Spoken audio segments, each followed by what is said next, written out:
శ్రీగురుభ్యో నమ. హరి ఓం. శ్రుతిస్మృతిపురాణానామాలయం కరుణాలయం నమామి భగవత్పాద శంకరం లోకశంకరం. ఓం పూర్ణమదః పూర్ణమిదం పూర్ణాత్ పూర్ణముదచ్యతే పూర్ణస్య పూర్ణమాదాయ పూర్ణమేవావశిష్యతే. హరి ఓం. శ్రీ గురుభ్యో నమ. ఈశావాస్య ఉపనిషత్తులో మొదటి 3 మంత్రాల యొక్క ఫలిత అర్థం మనం బాగానే మన శక్తి మేరకు గ్రహించాం. అందులో ప్రధానంగా మనం తెలుసుకుని సాధ్యమైనంత వరకు నిష్కల్మషంగా, మరి అలాగే ఏ విధమైనటువంటి ఆటంకాలు ఎదురైనా కూడా ఆచరణలో పెట్టుకోవలసినటువంటి విషయాలు కొన్ని స్పష్టంగా మనకి తెలిసాయి. అదేమిటి?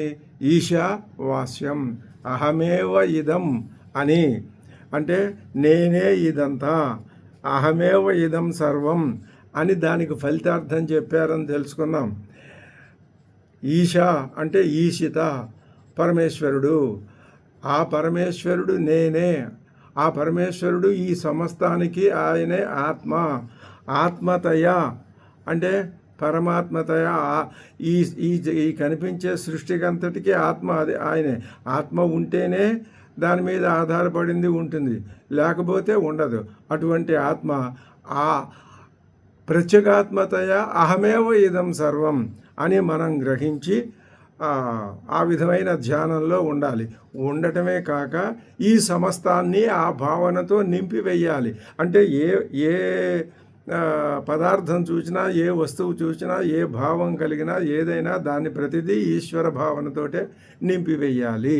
నింపివేసిన తర్వాత ఆచరించవలసిన తరువాత పద్ధతి మాట ఏమిటి అంటే తేన త్యక్తేన భుంజీధాహ.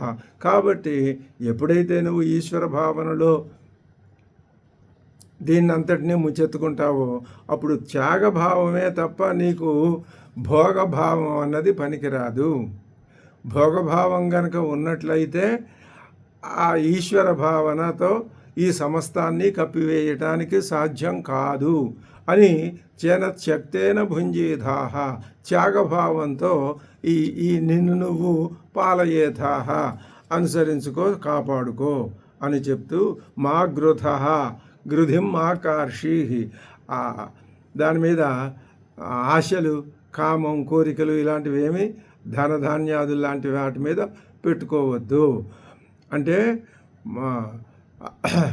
ఆ చెప్పినటువంటి త్యక్తేన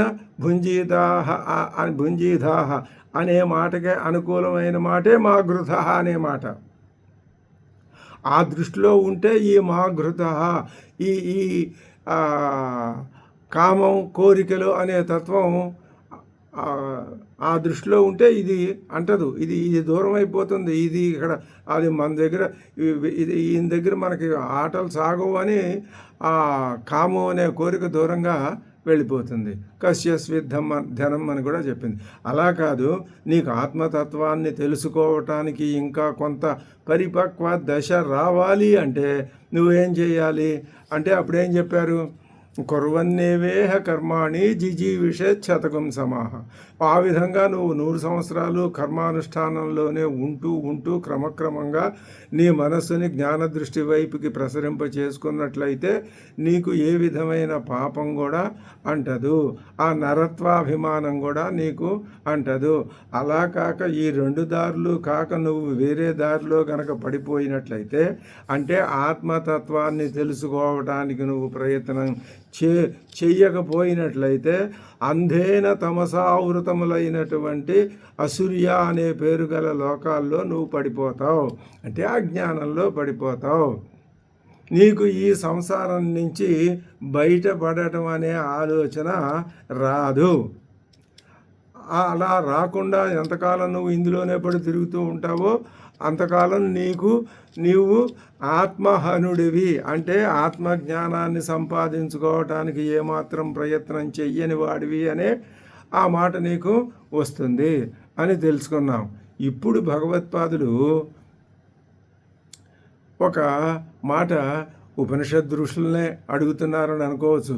మీరు 3 మంత్రాల్లో 3 భావాలు చెప్పారు, అది చక్కగా ఆచరణ యోగ్యంగా ఉన్నాయి. అయితే ఆత్మ అన్న దానిని మీరు ఈ సమస్తానికి ఆత్మ అని, అదే అధిష్టానం అనే దృష్టితో ఒక మాటే చెప్పారు, ఈశ అనే ఒక మాటే చెప్పారు. ఇంతవరకు మరి ఆత్మతత్వాన్ని మీరు వివరించలేదు కదా పూర్తిగా. అది వివరించితే ఎలా ఉంటుంది అని ఆయన అడిగారు. అడిగితే ఇప్పుడు ఉపనిషత్తు ఏమిటనమాట, అదిగో అదే మాట ఆయన చెప్తున్నాడు. యస్య అంటే ఈ 4వ మంత్రవర్ణానికి ముందు మాట చెప్తున్నారు భగవత్పాదులు. ఏమని? యస్య ఆత్మనః హననాత్ అవిద్వాంస సంసరంతి తద్విపర్యేణ విద్వాంసో జనాః ముచ్యంతే తే న ఆత్మహనః తత్ కీదృశమాత్మతత్వం ఇది ఉచ్యతే. కీదృశం ఆత్మతత్వం తత్ ఆత్మతత్వం. మీరు చెప్పబోయే మీరు చెప్పినటువంటి ఆ ఆత్మతత్వం కీదృశం ఎలాంటిది, దాని స్వరూపం ఏమిటి, దాని స్వభావం ఏమిటి, దాని వివరాలు ఏమిటి, అసలు ఆ తత్వం యొక్క మూలం ఏమిటి, ఏది చూసి ఏది అర్థం చేసుకొని ఓహో ఇది ఆత్మ అని మేము అనుకోవాలి. ఏ ఆత్మని గురించి అంటే ఇంకా మాకు సందేహం ఉంది అంటే ఆ సందేహాన్ని కూడా మన తరఫున బయట పెడుతున్నాడు ఆయన. ఏమనంటున్నాడు? తతు మీరేమన్నారు? అవిద్వాంసులైన వాళ్ళు ఆత్మహననం చేసుకుని ఏ ఆత్మనైతే తెలుసుకోవడానికి ఏమాత్రం ప్రయత్నం చేయకుండా కేవలం తమ యొక్క పద్ధతిలో తామే ఉంటారో, ఆత్మజ్ఞానానికి దూరంగా ఉంటారో, కనీసం మనం ఆత్మజ్ఞానం తెలుసుకోవాలన్న ఆ ఊహ కూడా వాళ్ళకి రాదో, అటువంటి ఆత్మనః హననాత్ వాళ్ళు ఏం చేస్తారు? సంసరంతి. ఎవరు వాళ్ళు? అవిద్వాంస. సంసరంతి అంటే ఈ జనన మరణ చక్రంలో నుంచి బయటపడలేరు, ఇందులోనే తిరుగుతూ ఉంటారు. దానికి వ్యతిరేకంగా విద్వాంస జనాః అంటే ఆత్మజ్ఞానాన్ని తెలుసుకోవడానికి ప్రయత్నం చేస్తూ తెలుసుకుంటూ ఉన్నటువంటి వాళ్ళు, కొంత తెలుసుకున్న వాళ్ళు, పూర్తిగా తెలుసుకున్న వాళ్ళు, ఆత్మజ్ఞాన విదః విద్వాంస ముచ్యంతే తే న సంసరంతి. వాళ్ళు ఇందులో పడి తిరగరు. వాళ్ళు ఏం చేస్తారు? ముచ్యంతి.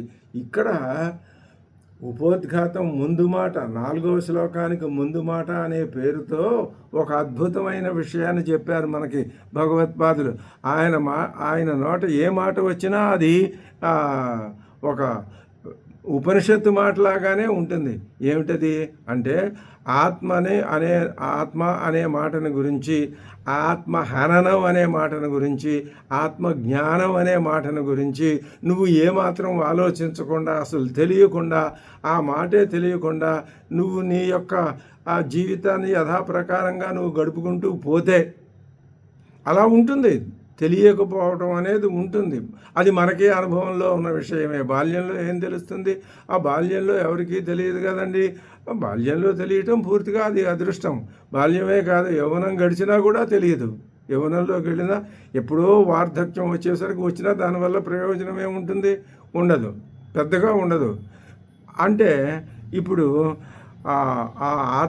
ఆత్మజ్ఞానం అనేది ఏమాత్రం తెలియకుండా ఉన్నవాళ్ళు మాత్రం ఈ సంసార లోకంలో తిరుగుతూ ఉంటారు. అది ఉన్నవాళ్ళు ముచ్యంతి.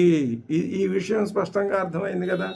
కాబట్టి మనం ఈ సంసారం ఎలా ఉంటే నాకేంటి, నేను ఇందులోనే ఉంటాను, ఆ ఆత్మని గురించి నాకు అక్కర్లేదని కూడా అనుకోడు, అసలు తెలుసుకునే ప్రయత్నం చేయడు. నాకు అక్కర్లేదు అనుకోవడం కూడా కొంతగా ఒక రకంగా మంచిదే. ఇప్పుడు రావణాసురుడు ఆదులు వాళ్ళందరూ చేసిన పని అదే. అది కాదు, అసలు ఆ మాటే తెలియక, ఆ జ్ఞానమే తెలియక, ఆ వాసనే తెలియకుండా ఉండటం అనేది అది వాళ్ళు ఏ దాంట్లో ఉన్నారు అంటే అసూర్యానామతే లోక అందులో ఉన్నారు కదా. అంధేన తమసావృత అని చెప్పారు కదా. కాబట్టి అలా ఉంటే ఈ మోక్షం అనేది రాదు.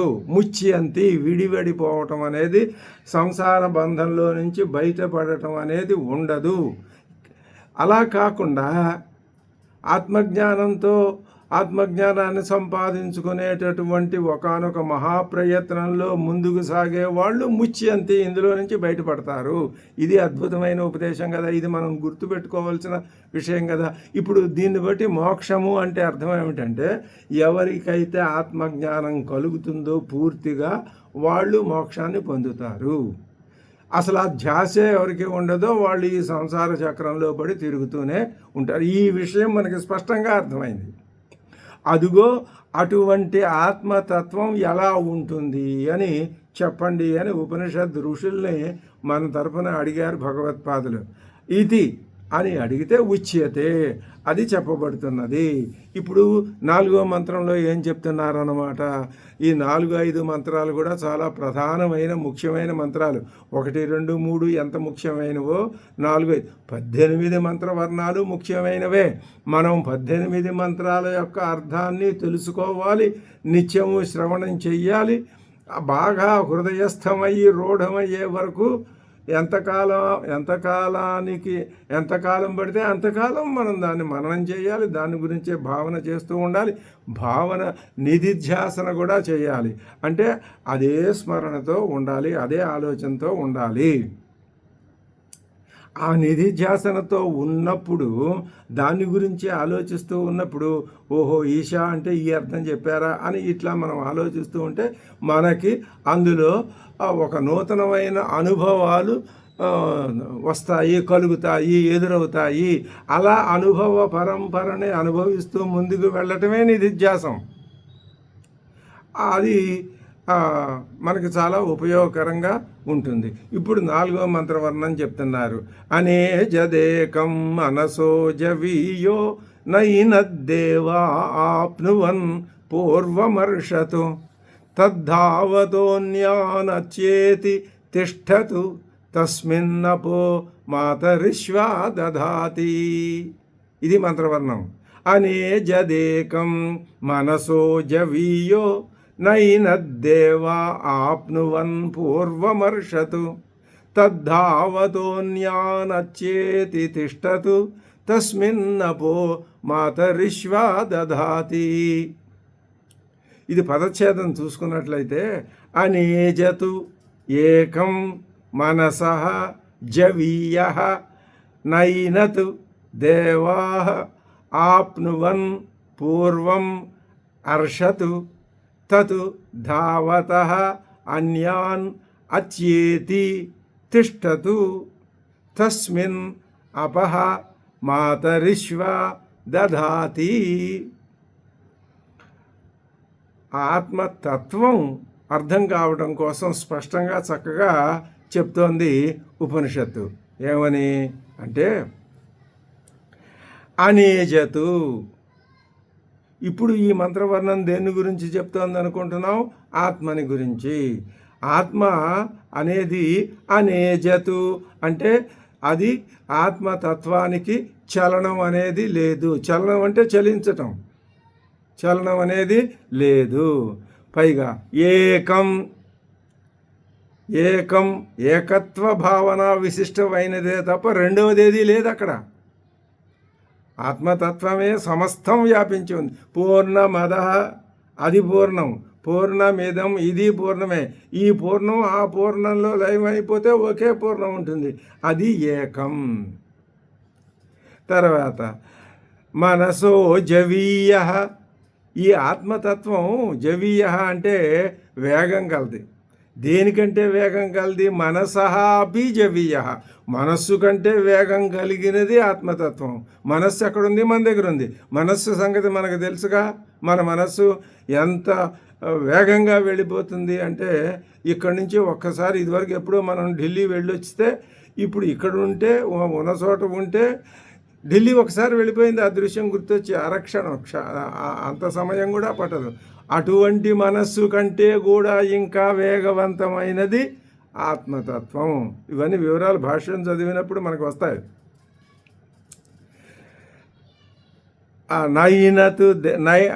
ఏనతు దేవాహ ఆప్నువన్.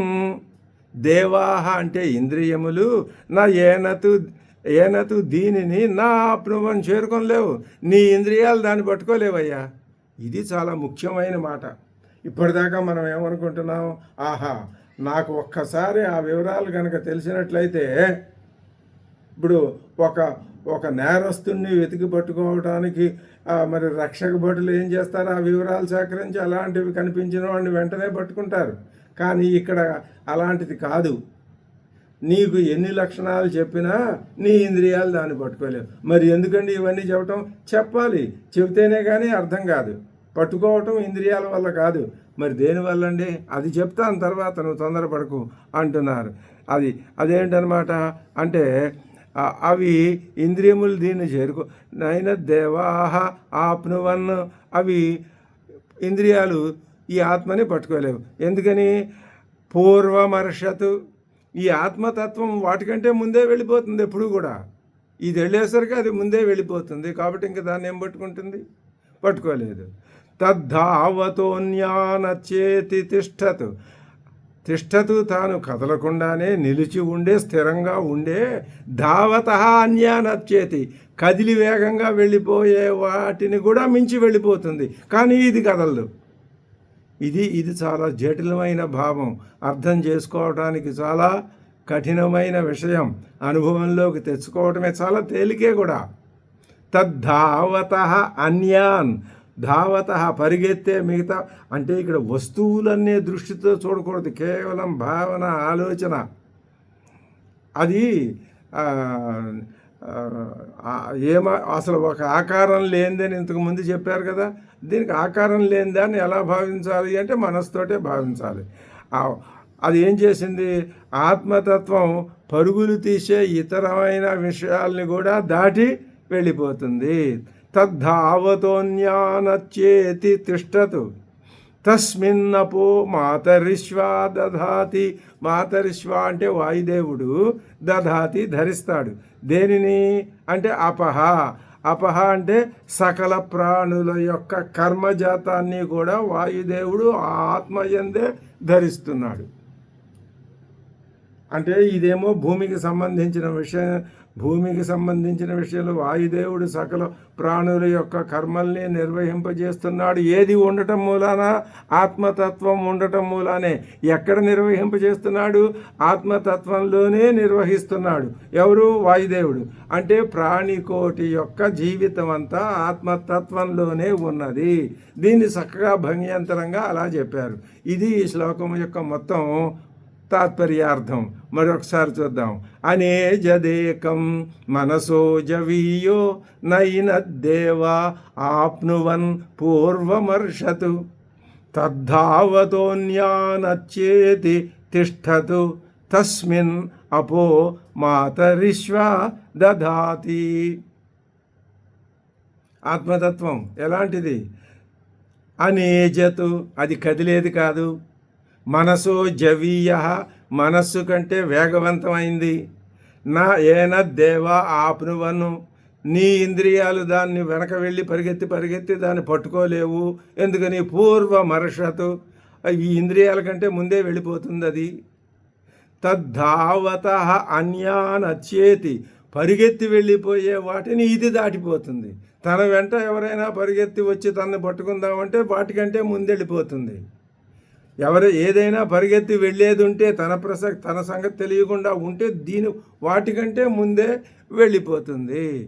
ప్రాణికోటి అంతా ఈ ఆత్మతత్వంలోనే బ్రతుకుతున్నది, తన కర్మల్ని చేస్తున్నది. వాయుదేవుడు ప్రాణుల యొక్క కర్మల్ని చేయిస్తున్నాడు అంటే ప్రాణికోటి జీవిస్తున్నది. ఎక్కడ? ఈ ఆత్మతత్వంలోనే.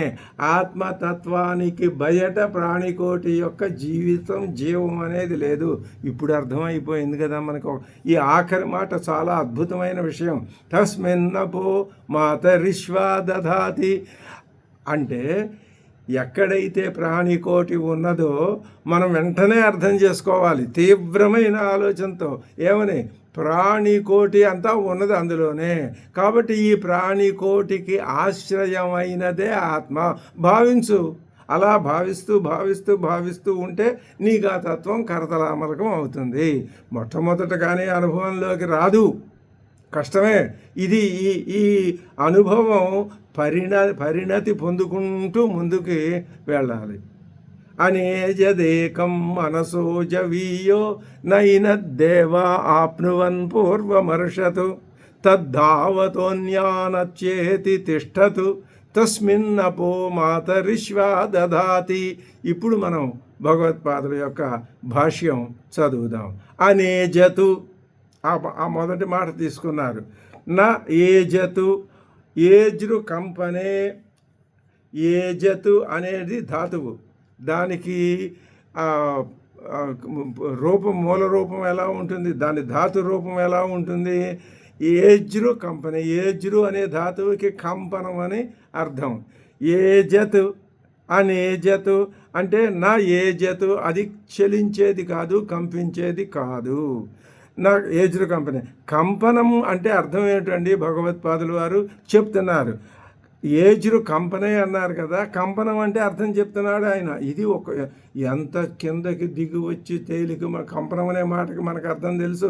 దాన్నే ఆయన చక్కగా చెప్తున్నారు. ఏమైనా కంపనం అంటే చలనం, కదలిక. కదలిక అంటే ఏంటండి? స్వస్థాన ప్రచ్యుతి. అంత స్పష్టంగా చెబితేనే కానీ ఆయనకి సంతృప్తి కలగదు. స్వస్థాన ప్రచ్యుతి, తాను ఉన్న స్థానం నుంచి చ్యుతి కలగటమే. పక్కకే, ఇటు పక్కకో అటు పక్కకో ఎటో ఒకటి కదిలి పక్కకి వెళ్ళిపోవటమే అదే కంపనం అంటే, ప్రచ్యుతి.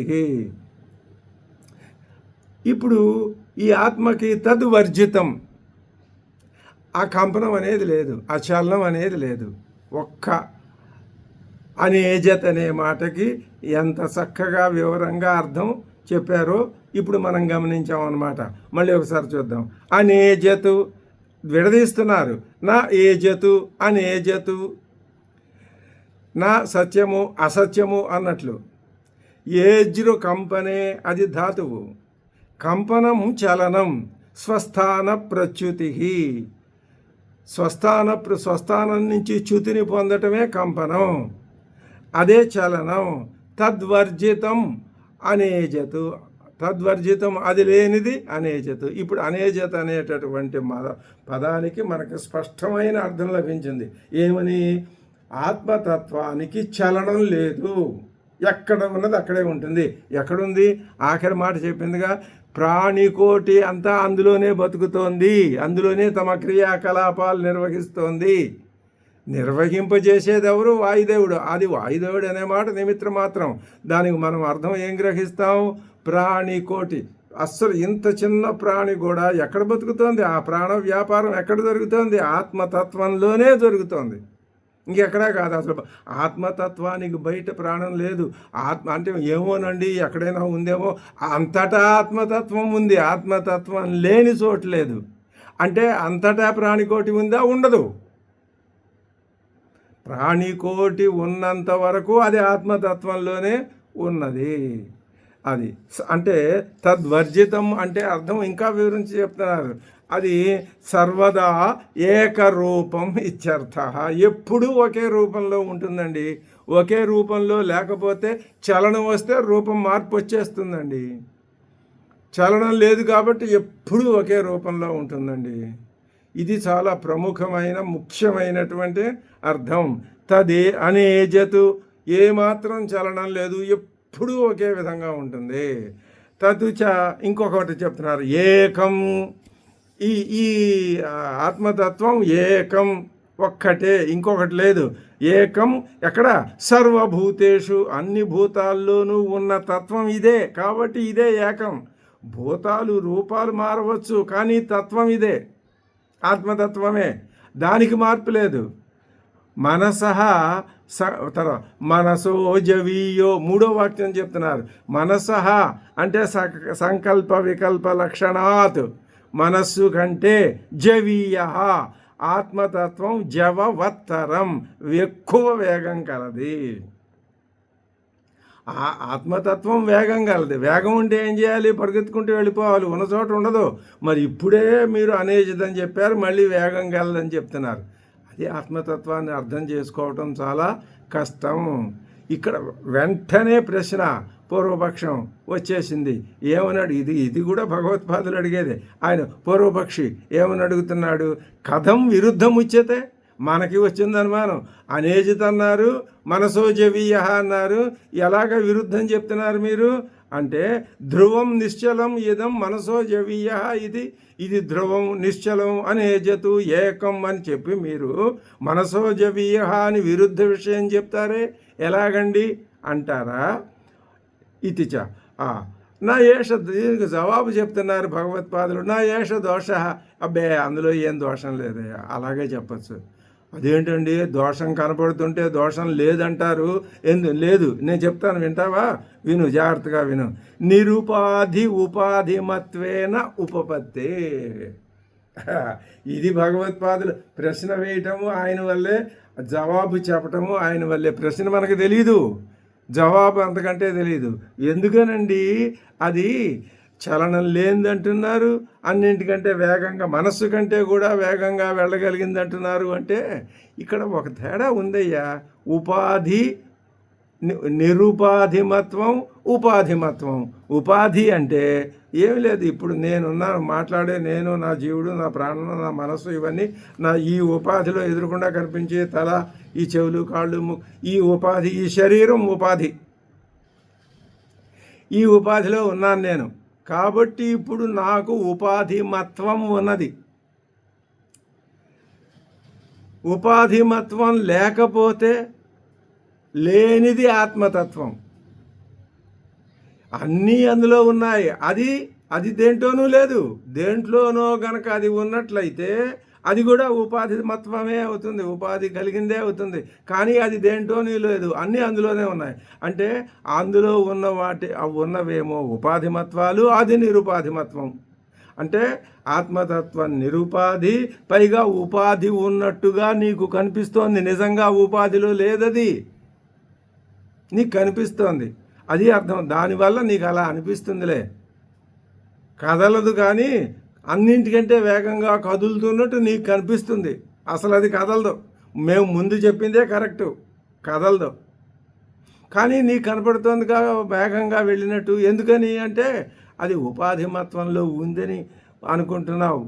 అది ఆ ఆత్మతత్వం తానొక ఉపాధిని గ్రహించిందని నువ్వు అనుకుంటున్నావు. అందువలన వేగంగా వెళ్ళినట్టు ఉందని మేము చెప్తున్నాం. ఉపపత్తి దాన్నే మళ్ళీ ఇంకా వివరించి చెప్తున్నారు. తత్ర నిరుపాధికేన స్వేన రూపేణ ఉచ్యతే అనేజదేకం ఇది. ఆ ఆత్మతత్వం నిరుపాధికమైందని చెప్పాం కదా. కాబట్టి దాని స్వరూపం నిరుపాధికమైన దాని యొక్క స్వరూపం ఎట్లా ఉంటుంది అంటే అనేజతు ఏకం, ఇది నిరుపాధి. అనేజత్ కాబట్టి కదలదు, కాబట్టి దానికి ఉపాధి అక్కర్లా. ఏకం కాబట్టి ఇంకొకటి ఉపాధి కావాలి అంటే ఇంకోటి ఉన్నట్టే అర్థం. ఇది ఒకటే అని చెప్తున్నాం, ద్వితీయం లేదు, అద్వితీయం అని చెప్తున్నాం. కాబట్టి అనేజత్ కాబట్టి ఏకం కాబట్టి నిరుపాధి.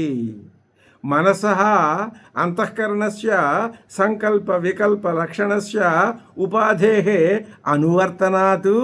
ఆ మనస్సుని ఇది అనుసరించినట్లుగా ఉన్నట్లుగా నీకు కనిపిస్తుండటం చేత ఇహ దేహస్థస్య మనసః బ్రహ్మలోకాది దూరగమనం సంకల్పేన క్షణమాత్రాత్ భవతి ఇత్యతః మనసో జవిష్టత్వం లోకే ప్రసిద్ధం. ఈ నీలో మనసు ఒకటి ఉందిగా, ఈ మనసులో ఆత్మ ఉందని అనుకుంటున్నావుగా, నేను అనుకుంటున్నావుగా. నేనంటే ఆత్మ కదా, నేనంటే ఆత్మే అనుకుంటున్నావు కదా. కాబట్టి ఇప్పుడు ఇది నీకు ఆ ఆత్మే నీ యొక్క ఉపాధిని అది గ్రహించిందేమో అనుకొని నువ్వు, కాబట్టి మనసో జవీయ అని నువ్వు అనుకుంటున్నావు. కాబట్టి ఆ మహాలక్షణం కూడా నీ మనస్సు కంటే అది జవీయము అని సంకల్ప వికల్పాలే రూపంగా కలిగినటువంటి మనస్సు ఏమిటది? బహిరింద్రియం కాదు, అంతరింద్రియం. ఆ అంతరింద్రియం అనే మనస్సు అనేటటువంటి ఉపాధిని ఈ ఆత్మతత్వం అనుసరిస్తున్నట్లుగా కనిపిస్తున్నది. అదే మాయ. అంటే ఆత్మతత్వం మనస్సుతో తాదాత్మ్యాన్ని పొందిందా అన్నట్లు అనిపిస్తున్నది.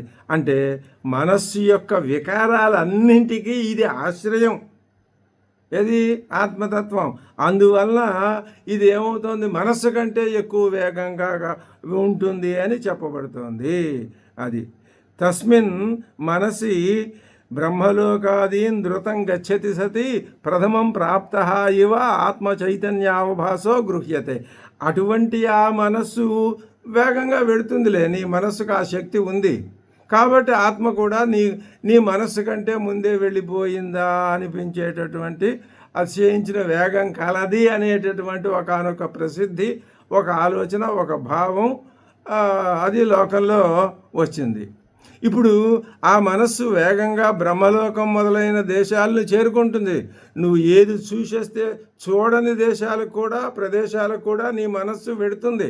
ఆ శక్తి దానికి దేనివల్ల వచ్చింది? ఆ తత్వం వలననే వచ్చింది. అది తెలుసుకోవాలి మనం. ఆత్మ చైతన్యం యొక్క ప్రతిఫలనం అది ముందే చేరిందా అన్నట్లు నీకు తెలియబడుతూ ఉంటుంది. ప్రథమం ప్రాప్త ఇవ ఆత్మ చైతన్యావభాస గృహ్యతే. ఆత్మ చైతన్యం యొక్క అవభాసం అక్కడ నీకు అలా ఉండి అనిపిస్తున్నది. ఇందువలన ఏమవుతుంది అంటే ఆత్మతత్వం మనస్సు కంటే ముందే వేగంగా వెళ్తుంది అనేటటువంటి ఒకనొక ఆలోచన నీకు కలుగుతున్నది. ఇప్పుడు నా ఉత్తరము ప్రశ్న ఒకసారి చూద్దాం. కథం విరుద్ధముచ్యతే ధ్రువం నిశ్చలం ఇదం మనసో జవీయ ఇది నా ఏష్ దోష నిరుపాధి ఉపాధిమత్వేన ఉపపత్తే తత్ర నిరుపాధికేన స్వేన రూపేణ ఉచ్యతే అనేజత్ ఏకం ఇది. మనసః అంతఃకరణస్య సంకల్ప వికల్ప లక్షణస్య ఉపాధేః అనువర్తనాత్ ఇహ దేహస్థస్య మనసః బ్రహ్మాదిలోక దూరగమనం సంకల్పేన క్షణమాత్రాత్ భవతి ఇత్యతః మనసో జవిష్ఠత్వం లోకే ప్రసిద్ధం. తస్మిన్ మనసి బ్రహ్మలోకాదీన్ ధృతం గచ్చతి సతి. బ్రహ్మలోకాదుల్లోకి వెళ్ళి స్వర్గంలోకి కూడా పెడుతుంది. నీ మనస్సు నరకంలోకి కూడా పెడుతుంది. నువ్వు పుస్తకంలో చదివావుగా నరకం ఎలా ఉంటుందో, ఆ పుస్తకం చూసి ఆలోచిస్తే ఆ నరకలోకంలోకి వెళ్ళిపోతుంది నీ మనస్సు. ధృతం గచ్చతి సతి, తొందరగా వెళ్ళిపోయినట్లుగా కనిపిస్తూ ఉండగా ప్రథమం ప్రాప్త ఇవ నీ చైతన్యం యొక్క అవభాసం, నిజంగా చైతన్యం అక్కడికి వెళ్ళలేదు. నీ మనస్సు యొక్క చైతన్యం యొక్క అవభాసం అది. అవభాసం అంటే ఉన్నట్లు కనిపిస్తుంది కానీ లేదు. అది చూసి నువ్వు మనస్సు కంటే వేగం గలది ఆత్మతత్వం అనే ఆలోచనకు నువ్వు వచ్చావు. ఇప్పటికీ ఏ పదాలకి ఏ వాక్యాలకు అర్థం చెప్పారు? అనేజతు ఏకం మనసో జవీయ నైనద్దేవా ఆప్నువన్ పూర్వమర్షతు. ఇప్పుడు దీనికి చెప్తున్నారు. నా ఏనతు దేవాహ, ఏనతు దీనిని, నా లేదు, చేయలేవు, వెళ్ళలేవు, ఎవరు చేరుకోలేవు, ఎవరు దేవాహ. దేవాహ అంటే అర్థం చెప్పండి భగవత్పాదులు వారు. దేవాహ అంటేనా జ్యోతనాత్ దేవాహ చక్షురాదీని ఇంద్రియాణి. నీకు ప్రకాశింపజేస్తాయి. ఎదురుకుండా ఉన్న వస్తువుల్ని కళ్ళు చూపిస్తాయి, శబ్దాన్ని చెవులు పట్టుకొచ్చి వినిపిస్తాయి, ఆ వస్తువుని నువ్వు తాకితే ఆ స్పర్శ జ్ఞానాన్ని చర్మం ఇస్తుంది. ఇలా ఇవి ఇంద్రియాలు. ఇంద్రియాణి.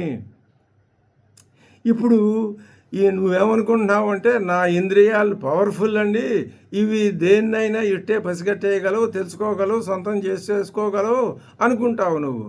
ఏతత్తు అంటే ఇది ప్రకృతం. ఇప్పుడు మనం దేని గురించి మాట్లాడుతున్నాం? ఆత్మతత్వాన్ని గురించి. ఆత్మతత్వం నా ఆప్నువన్, దేవాహ నా ఆప్నువన్ అంటే పొందలేవు, పొందవు. ఎందుకని? నా ప్రాప్తవంత పొందవు. అసలు నీ నీ యొక్క ఇంద్రియాలు ఏది కూడా, ముఖ్యంగా కన్ను, ముఖ్యంగా చెవి. అంటే చెవి ఎలాగండి? ఎవరైనా వచ్చి ఇప్పుడు నేను వర్ణించి చెప్తున్నా, ఎదురుకుండా ఉన్న వ్యక్తి వింటున్నాడు, అది కాదు. ఎదురుకుండా ఇదిగో ఆత్మతత్వం కనపడుతోందని ఎవరైనా చూపించినా అది కాదు. కళ్ళు చూడలేవు, చెవులు వినలేవు, ఇంద్రియాలు గ్రహించలేవు. ఎందుకని అంటే మనోవ్యాపార వ్యవహితత్వాత్ ఆభాసమాత్రమపి ఆత్మనః నా ఏవ దేవానాం విషయీ భవతి. అంటే అర్థం ఏంటనమాట? ఆత్మ చైతన్యానికి ఇంద్రియాలకి మధ్యలో మనస్సు యొక్క వ్యాపారం అనేది ఒకటి ఉంది. మనోవ్యాపార వ్యవహితత్వం ఉంది. దేనికి? నీ ఇంద్రియాలు ఏం చేయాలి? ఆత్మను పట్టుకోవాలి. ఆత్మ ఇంద్రియాలు ఈ రెండే అయితే ఇంద్రియాలు వెళ్ళి పట్టుకోగలవేమో అని అనుకుందాం. కానీ ఈ మధ్యలో మనస్సు ఒకటి ఉంది. వ్యవహితం అంటే మధ్యలో అడ్డంగా ఉన్నది. ఏదది? మనస్సు. ఎవరి మనస్సు?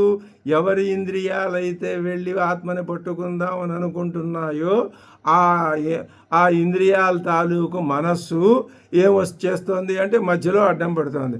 అది వ్యవహితత్వాతు అడ్డం పడటం వల్ల ఆభాస మాత్రమపి ఆత్మ యొక్క ప్రతిఫలనం కూడా, ఆభాస మాత్రం అంటే అక్కడ ప్రతిబింబాన్ని, అసలు ఆత్మనే కాదు, ఆత్మ ప్రతిబింబాన్ని కూడా, ఆత్మకి ప్రతిబింబం ఎందుకు ఉంటుంది? ఉండదు. ఒకవేళ ఉంటే దాన్ని కూడా ఇది పట్టుకోలేదు. నా ఏవ దేవానం విషయం, అది దేవత, అది ఇంద్రియాలకి విషయం కాదు. ఇప్పుడు ఏదైనా నీకు నీ కళ్ళు ఒక విషయాన్ని చూడాలి అంటే ఆ కళ్ళకి ఏం చేయాలి? విషయం ఉండాలి. విషయం అంటే ఎదురుకుండా. అందుకనే ఇప్పుడు ఎదురుకుండా అదిగో ఈ సెల్ ఫోన్ కనపడుతోంది. సెల్ ఫోను అది చూడవలసిన వస్తువు, చూసేది కన్ను, మధ్యలో చూపు అనే భావం ఉంది. అంటే నీ కంటికి అది దృశ్యం, చూడవలసిన వస్తువు ఎదురుకుండా ఉంటే అది కనపడుతుంది. ఇక్కడ ఇది ఏమని చెప్తున్నారు? అది విషయం అనేది ఎదురుకుండా ఉండాలి, ఉంటేనే కంటికి విషయీ భవతి. కంటికి విషయం ఎదురుకుండా ఉంటే కన్ను చూడగలదు. ఏదీ లేకుండా నువ్వు చూడు అంటే అదేం చూస్తుంది? చూడలేదు. అది సంగతి ఇక్కడ. తర్వాత ఏన దేవాహ ఆప్నువన్ను, చక్షురాదిని నా ఆప్నువన్, పొందలేవు. ఇప్పటికీ శ్లోకంలో పూర్వార్థాన్ని మనం స్పష్టంగా గ్రహించడం జరిగింది. ఆ పూర్వార్థం ఎలా ఉంది?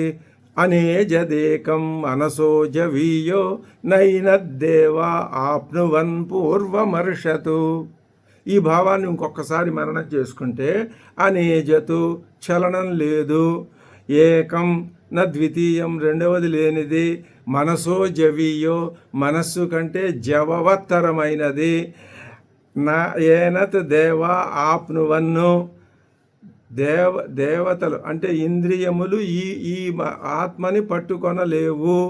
పూర్వమర్షతు, అది పూర్వం అర్షతు, అంతకు పూర్వమే వెళ్ళి అక్కడ ఉన్నది. ఇంద్రియాలు వెళ్ళకముందే అది అక్కడ ఉంటే ఇంద్రియం ఏం పట్టుకుంటుంది? పట్టుకోలేదు. ఇంతవరకు పూర్వార్థం చెప్పుకున్నాం.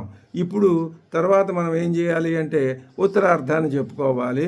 అది మనం తర్వాత ఎపిసోడ్లో చెప్పుకుందాం. ఓం పూర్ణమదః పూర్ణమిదం పూర్ణాత్ పూర్ణముదచ్యతే పూర్ణస్య పూర్ణమాదాయ పూర్ణమేవావశిష్యతే. ఓం శాంతి శాంతి శాంతి.